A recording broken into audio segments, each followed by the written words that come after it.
चाह रहे हैं कि product of concentration of product raise to the power of coefficient, फिर बच्चों इसी तरह product of concentration of product. अब यहाँ पे आप प्रोडक्ट की बजाय रिएक्टेंट राइट करेंगे, reactants raise to the power of coefficient, raise to power of coefficient. तो यूँ हम राइट कर सकते हैं Kc का फार्मूला और इसी से ही हम डिफाइन कर सकते हैं इक्विलिब्रियम कांस्टेंट को कि it is the product of concentration of product raise to power of coefficient to the product of concentration of reactant. तो यो आपके पास जो है प्रोडक्ट और रिएक्टेंट, जैसे कि हम आपसे बात पहले करते आ रहे हैं, तो product taken as a numerators and reactant taken as a denominators. तो ये इसको राइट करने का तरीका है, कहता है कि it is conventional to write product taken as a numerators and reactant taken as a denominators. तो बच्चों इसके साथ साथ अगर हम इक्विलिब्रियम कांस्टेंट का एक्सप्रेशन जैसे कि हम पीछे पढ़ चुके हैं वो किस तरह फाइंड करते हैं, by knowing the balanced chemical equation of reversible reaction. जी ये वाला पॉइंट जो है, by knowing the balanced chemical equation, by knowing the balanced chemical equation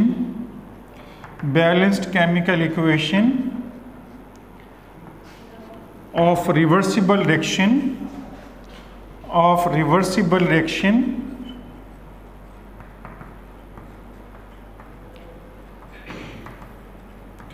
we write equilibrium expression, equilibrium constant expression, we write equilibrium constant expression जो है वो हम उसका एक्सप्रेशन राइट कर सकते हैं अगर हम जो है बैलेंस्ड केमिकल इक्वेशन को यूज़ करें। तो उसका क्या राइट कर सकते हैं, एक्सप्रेशन राइट कर सकते हैं, जैसे कल आपको इसके मुतालिक बताया भी गया।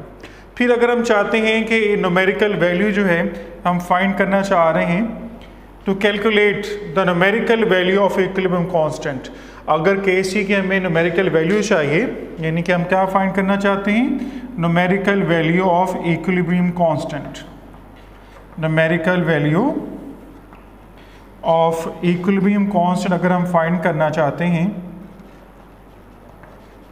इक्विलिब्रियम कांस्टेंट, तो इसके लिए हम क्या करेंगे, अगर हम उसके न्यूमेरिकल वैल्यू जो है कैलकुलेट करना चाहते हैं तो उसके लिए हमें एक्चुअल कंसंट्रेशन ऑफ रिएक्टेंट और प्रोडक्ट जो है वो पुट करना होगा किसमें, इक्विलिब्रियम कांस्टेंट एक्सप्रेशन में। तो हम उसकी न्यूमेरिकल वैल्यू जो है वो भी कैलकुलेट कर सकते हैं। तो बच्चों न्यूमेरिकल वैल्यू को कैलकुलेट करने के लिए हमें क्या चाहिए, the concentration of reactants and product put into the equilibrium constant expression. तो वो हम कैलकुलेट कर सकते हैं क्या, numerical value of equilibrium constant. फिर इसमें आपसे ऑब्जेक्टिव टाइप बात पूछी जाती है कि Kc डिपेंड्स ओनली, यानी कि Kc यानी कि इक्विलिब्रियम कांस्टेंट जो हम बात कर चुके हैं, depends only on temperature, depends only on temperature, सिर्फ टेम्परेचर पे इसकी डिपेंडेंस है, और it does not depends upon the initial concentration of reactant and products. तो does not depends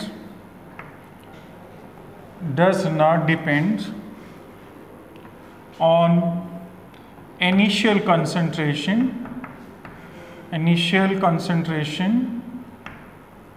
of reactants and products.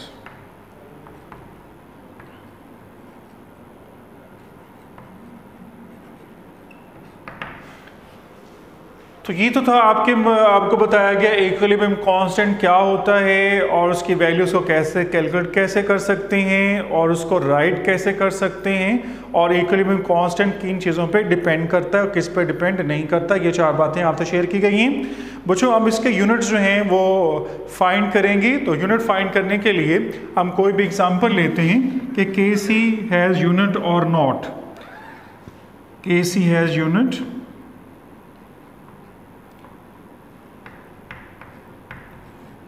Example put कर रहा हूँ मैं, नाइट्रोजन कल जो हमने एग्जाम्पल ली थी plus hydrogen after reaction ammonia synthesis में कहते हैं, इसको राइट कर सकते हैं, बैलेंस करेंगे।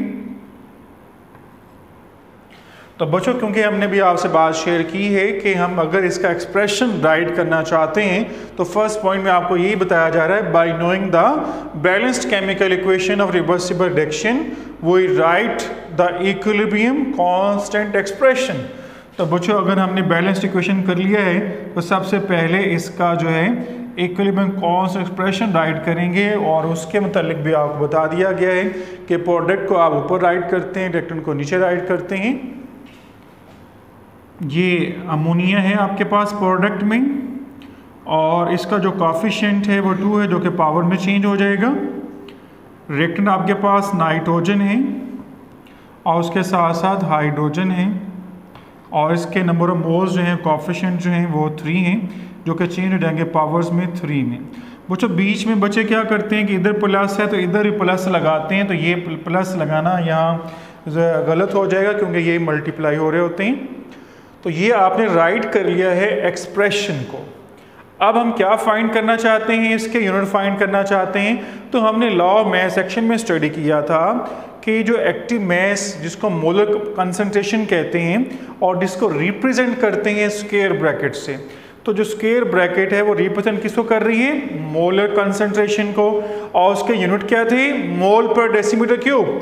तो हम यूनिट जो है राइट कर रहे हैं, एक स्क्वायर ब्रैकेट के unit mole per decimetre cube. आप स्मॉल ब्रैकेट यूज करेंगे क्योंकि आपने यूनिट उसका यूज कर लिए, तो 2 उसकी पावर साथ लिखेंगे। अब नीचे आपके पास नाइट्रोजन है, mole per decimetre cube. In the same way hydrogen, mole per decimetre cube, और यहाँ पे पावर 3 है। तो बच्चों यहाँ से आप अंदाज़ा लगा सकते हैं कि नीचे पावर 3 और 1 4 है, ऊपर 2 पावर्स हैं, तो 2 पावर कैंसिल कर देंगे। तो जो आपके पास Kc के यूनिट्स आएंगे उसको यूँ हम राइट करेंगे, मोल पर डेसीमीटर क्यूब, और इसमें से 2 पावर कैंसिल हो जाएंगी, तो ये क्या बचेगा फिर वही मोल पर डेसीमीटर क्यूब। अब ये दोनों वैल्यूज जो हैं मोल स्क्वायर और dm-6 हो जाएगा, इसको आप राइट करेंगे। तो यूनिट क्या बनेंगे आपके पास Kc के यूनिट इस रिएक्शंस के लिए, तो हम कहते हैं कि हमारे पास यूनिट जो हैं मोल -2 dm डेसीमीटर, जिसको हम कहते हैं +6 में चेंज हो जाएगा। तो ये आपके पास यूनिट्स हैं कि Kc has unit for this reaction. और अब अगर हम एक और इक्वेशन लें और उसमें फाइंड करना चाहें जिसमें Kc has no unit, equilibrium constant has no unit, तो उसके लिए भी हम एक इक्वेशन राइट करने जा रहे हैं। तो जो से देखिएगा, hydrogen plus iodine they react to form hydrogen iodide. तो पहली बात ये है कि रिवर्सिबल साइन डालना है, फिर इसको बैलेंस करना है। इनके 2 एटम्स हैं, तो आप क्या करेंगे, इसको 2 से मल्टीप्लाई कर देंगे तो ये 2 एटम हो जाएंगी। अब क्या करेंगे, आपको पता है कि सर अगर हमारे पास बैलेंस्ड केमिकल इक्वेशन हो तो हम क्या करेंगे, इक्विलिब्रियम कांस्टेंट एक्सप्रेशन जो है वो हम राइट कर सकते हैं। तो हम राइट करेंगे इसका Kc, और वो आपको मालूम है कि सर प्रोडक्ट को ऊपर लिखते हैं, रिएक्टेंट को नीचे लिखते हैं। हाइड्रोजन आयोडाइड यानी concentration of hydrogen iodide, concentration of hydrogen and concentration of iodine. कुछ उनके यूनिट राइट करेंगे, मोल per decimetre cube, square form में है, नीचे भी लिखेंगे मोल पर डेसीमीटर क्यूब और मोल पर डेसीमीटर क्यूब। बच्चों ये इससे कैंसिल हो जाएंगे, तो Kc के यूनिट जो है इस रिएक्शन में हमें नहीं मिले। Kc has no unit, Kc has no unit. तो बच्चों आपने इसमें देखा कि ये भी इक्वेशन थी आपके पास, ये भी इक्वेशन थी, तो क्या हमें डिफरेंस पता चल रहा है कि Kc के यूनिट हैं भी और नहीं भी हैं। तो उसके लिए हम क्या करते हैं, कहते हैं कि अगर number of moles of reactant और प्रोडक्ट्स जो हैं वो अनइक्वल होंगे तो देन आपके पास Kc की यूनिट आएंगी, और अगर number of moles of reactants और प्रोडक्ट्स जो हैं वो इक्वल होंगे तो then Kc has no units. तो when Kc has unit when number of moles of reactant and products are unequal, और Kc has no unit when number of moles of reactant products are equal. तो बच्चों अभी इसमें हमने आपको equilibrium constant जो topic है इसमें हमने क्या लर्न किया है, सबसे पहले डेफिनेशन हमने लर्न की है, उसका फिर फार्मूला हमने राइट किया है, और फिर चंद पॉइंट्स के ज़रिए मैंने आपको बताया कि इक्विलिब्रियम कांस्टेंट जो है उसको कैसे राइट कर सकते हैं, उसकी न्यूमेरिकल वैल्यू कैसे कैलकुलेट की जा सकती है, और वो किस पे डिपेंड करता है और किस पे डिपेंड नहीं करता है। और फिर बच्चों आपको Kc की यूनिट भी जो है वो कैलकुलेट करके दिए हैं, फाइंड करके दिए हैं। अब मैं एक छोटी सी एग्जांपल लेना चाहता हूँ ताकि हम प्रॉब्लम्स अगर सॉल्व करने पड़ें तो वो कैसे न्यूमेरिकल सॉल्व कर सकते हैं। एक छोटी सी वैल्यूज़ में राइट करना चाह रहा हूँ, उसके बाद ये लेक्चर हमारा ख़त्म हो जाएगा Kc के हवाले से। तो न्यूमेरिकल क्योंकि मौजूद हैं इस चैप्टर में और वो इसी से रिलेटेड मैं यहाँ पे राइट कर रहा हूँ, आप देख सकते हैं तवज्जो के साथ कि सपोज ये आपके पास हाइड्रोजन है, आयोडीन है, और बैलेंस्ड इक्वेशन लिखेंगे 2 हाइड्रोजन आयोडाइड, और आपके पास इनकी कंसंट्रेशन दी जा रही है कि हाइड्रोजन आयोडाइड कितने हैं, आपके पास 0.05 है मोल पर डेसीमीटर क्यूब इसकी कंसंट्रेशन है, और इसकी जो है 0.06 आपके पास है, और बच्चों इसकी जो है 0.49 आपके पास कंसंट्रेशन है मोल पर डेसीमीटर क्यूब। सबके साथ लिखना है आप लोगों ने, ये नहीं बोलना आपने, मोल पर डेसीमीटर क्यूब। तो ये कंसंट्रेशन दी जा रही है तीनों को। अब मैं क्विकली इसको रिस्पॉन्ड कर रहा हूँ क्योंकि अगर हम चाहें तो इसको अलग से आप ब्रैकेट डाल के उनकी वैल्यूज डाटा लिख सकते हैं, स्पेस मैं इतना यूज़ करना चाह रहा हूँ। मोल पर डेसीमीटर क्यूब ये भी है, ये भी है, तो क्या करेंगे, राइट करेंगे इक्विलिब्रियम कांस्टेंट और एक्सप्रेशन राइट करेंगे। एक्सप्रेशन क्या से राइट करना है ये हम पहले राइट कर चुके हैं कि HI जो है प्रोडक्ट है उसको ऊपर राइट किया है, H2 और I2 को। तो हम क्या कर रहे हैं, यहाँ पे इनकी वैल्यूज़ को पुट कर रहे हैं, जिसके मुतालिक पीछे मैंने पॉइंट नंबर 2 में आपको बताया कि न्यूमेरिकल वैल्यू कैसे बताई जा सकती हैं अगर हम इनकी जो कंसंट्रेशन वैल्यूज़ हैं अगर एक्सप्रेशन में राइट कर दें। तो मैं इनकी वैल्यू ही राइट कर रहा हूँ आपके सामने, ये वैल्यू राइट कर रहा हूँ। प्रोडक्ट की वैल्यू आपके पास 0.49 है, और बच्चों आपके पास जो है 0.05 और 0.0 जो है आपके पास 6 है सपोज।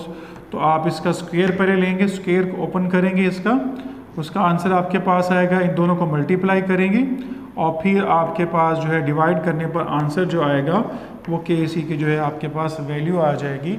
इस तरह हम जो है न्यूमेरिकल प्रॉब्लम्स जो है वो सॉल्व कर सकते हैं। तो बच्चों आज के इस लेक्चर में हमने इक्विलिब्रियम कांस्टेंट, फिर हमने यूनिट स्टडी किए हैं, और फिर उसका अगर एक्सप्रेशन राइट करके न्यूमेरिकल वैल्यूज़ हासिल करना चाहते हैं Kc की तो वो हम हासिल कर सकते हैं। और प्रॉब्लम 9.1 जो है वो मैंने आपको बताया है, इसके अलावा आप 9.2 और एक्सरसाइज में भी इसके क्वेश्चन मौजूद हैं, वो भी आप घर बैठ के सॉल्व कीजिएगा इंशाल्लाह। उससे रिलेटेड फिर भी आपसे बात शेयर करेंगे।